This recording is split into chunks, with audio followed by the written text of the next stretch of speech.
Hi, this is Scarlett Gallery from Vincent Music.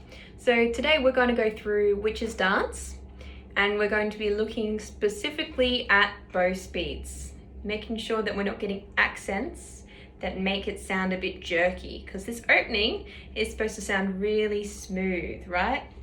Really calm.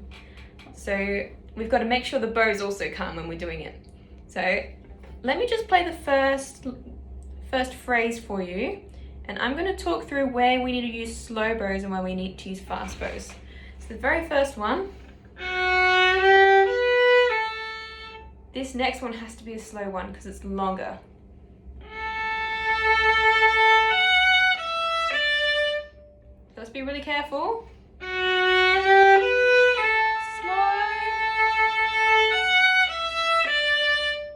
Slow bow there. If you want to colour that one in a different colour, that's probably a good idea. Then you know to do a slow bow there. Slow bow. And then, we talked about this, having these two notes all squished down at the heel. Yeah? Heel, heel.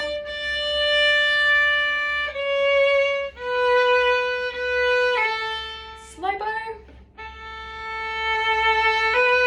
Then at the heel. So in the first phrase finishes where I just ended. There are three really slow bows. The first one is the first one that I told you. Slow. It's the third bow of the whole piece. The second one is in the last bar of the first line. It looks almost exactly the same as the first one.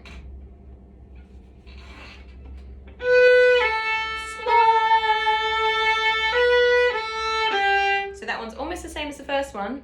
And then our last slow bow is the very first note of the second line. Slow. So those ones you need to be really careful not to do a big accent at the start of them. Otherwise you're going to run out of bow at the end. So play with me from the start.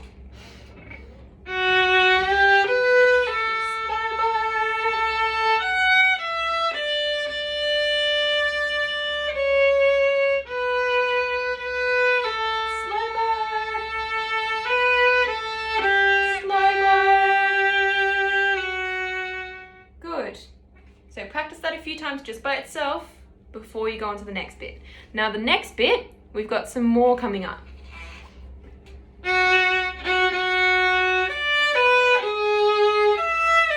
This is our first one, slow.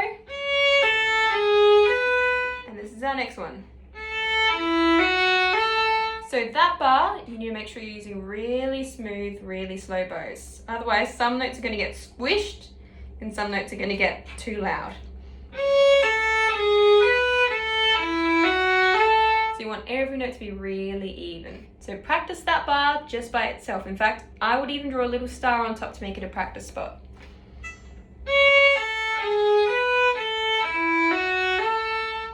So two slow bows there. Let me keep going. Slow bow.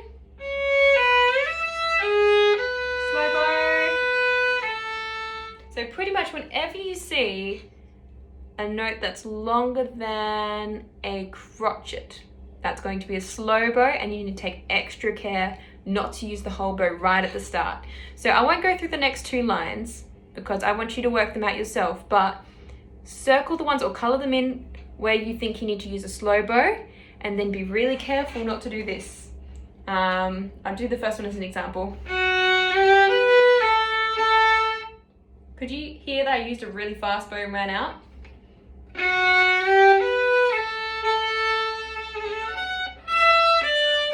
So that's what we want to avoid. Making sure we have smooth bows the whole time. Okay, we're going to skip to the andante, so the faster bit at the end. Now we're going to be really picky with how long the notes are. You're quite good at this bit, so now we're going to be picky.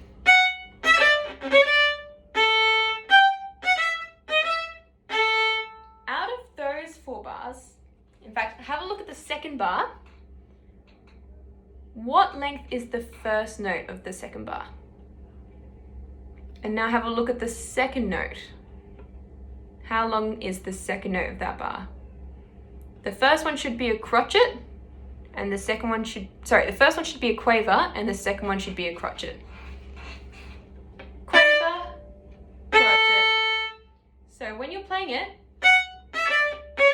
short, that one's not connected, and the next one is long.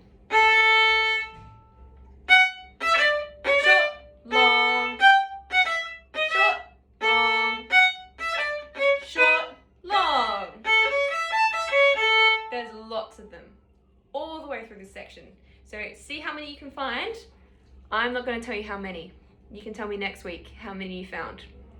But every time you see a quaver and then a crotchet, make sure the quaver is short and the crotchet is long. It's very easy to do it the other way around, so just be really careful.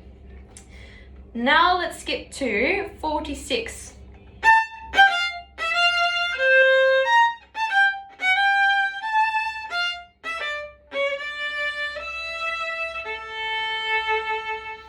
They are the only ones that have two crotchets rather than a quaver and then a crotchet. So those ones are allowed to be all connected. Long, long, long, long, long, long, long. Okay? So keep working on those. Be really picky with yourself now because you've got all the notes. It's sounding really good. You've got lovely vibrato. Just make it all really smooth at the start and really accurate in the second section. I'll see you next week.